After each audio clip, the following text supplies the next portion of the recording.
प्रिय सुधी दर्शकों, पिछली वीडियो में मैंने आपको पारद के मारण की विधि बताई थी। उसमें उन औषधियों का विवेचन किया था जो पारे को मारने के काम में आते हैं। अब हम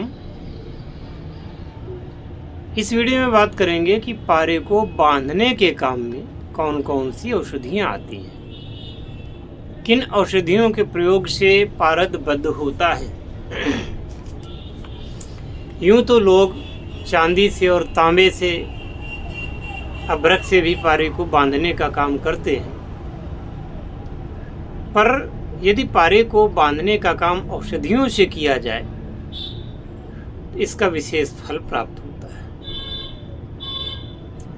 अब ये जो तांबे से, चांदी से और वैसे करते हैं तो ये ज़बरदस्ती पारे को बांधना हुआ, और बाद में आप देखते हैं कि जब आप चरख देते हैं तो वो पारद उड़ जाता है।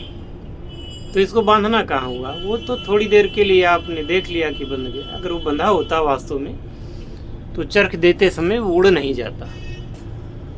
विधिवत संस्कार जो होते हैं उस तरीके से अगर किए जाते हैं तो पारे के गर्भ में जाकर के वो परमाणु, उस औषधि के अंदर जो तत्व है उसका परमाणु भीतर जाता है और तब वो वास्तव में पारद बंधता भी है। तो अब बताते हैं कि पारद को बांधने वाली कौन कौन सी औषधियाँ हैं।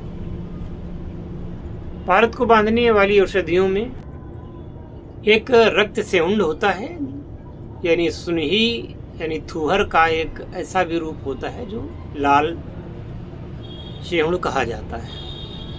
यह जो वनौषधि है यह पारद का बंधन करती है, पारद को बद्ध करती है। एक जड़ी बूटी होती है लाल चित्रक, लाल चीता। एक जड़ी बूटी होती है रुद्रवंती, ये ज़्यादातर हरिद्वार की साइड में पाई जाती है। अगर आप इनका प्रयोग करते हैं, हरी मिले तो बहुत अच्छा है। अगर हरी न मिले तो मैंने जैसा कि पिछली वीडियो में बताया था कि उनका चूर्ण बना करके पानी में भिगो करके फिर उनका रस प्राप्त करें। अच्छा होगा कि अगर इन चीज़ों का आप संवर्धन करें। अगर आपके पास खेती है तो इनका आप उनको वहाँ बो करके इनका संवर्धन कर सकते हैं, तभी हरी जड़ी बूटियाँ आपको मिलेंगी। वरना तो आप कुदाल और खुरपी लिए घूमते रहेंगे और ये जड़ी बूटियाँ आपको ऐसे नहीं मिलेंगी।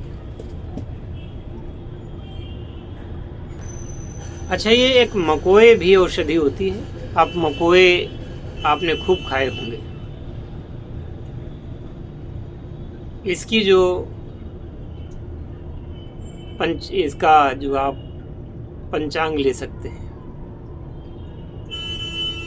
एक विधायरा बूटी होती है, विधारा, उसको ले सकते हैं। ब्रह्मदंडी, यह बूटी भी पारद को बांधती है।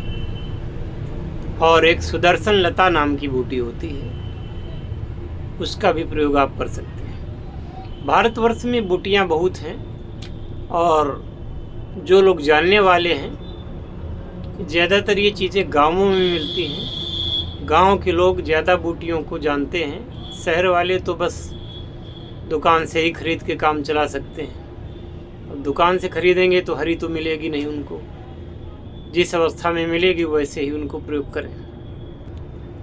मजीठ एक जड़ी बूटी होती है, उसको ले सकते हैं। और जो ये बांस होता है, बांस के पत्तों को पीस करके उनका रस निकाल करके, ये भी आपके पारद को बांधने में अच्छी बूटी है। और बांस तो हर जगह पाया जाता है, बांस तो आप ढूंढ सकते हैं।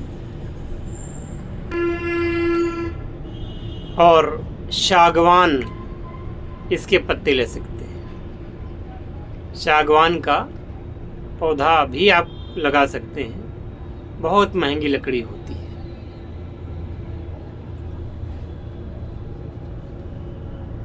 इसी प्रकार से एक वाकुची नाम की जड़ी बूटी होती है। इस वाकुची का भी आप प्रयोग कर सकते हैं इस कर्म में और इसके द्वारा लाभ प्राप्त कर सकते हैं। एक जड़ी बूटी होती है कुटकी और एक जड़ी बूटी होती है चकबड़। ये चकबड़ जो होती है इसको हम लोग गाँव में चिकौड़िया कहते हैं। इसके जो पत्ते होते हैं या उसमें एक फूल आता है, उससे हम लोग पहले जब छोटे थे तो जाते थे गांव में खेतों पर, तो चकबड़ के वो फूल लेकर के उसमें एक मतलब आकृति बनती है पुंकेसर की टेढ़ी सी, उसको लेकर के और अपने कमीज में, सूती कपड़े पहनते थे तो कमीज में उसको ऐसे करके दबाते थे और थोड़ा सा मसल देते थे तो वो बिच्छू बनाया करते थे हम लोग उससे। मतलब वो कपड़े पर हमेशा के लिए फिर वो रंग चढ़ जाता था।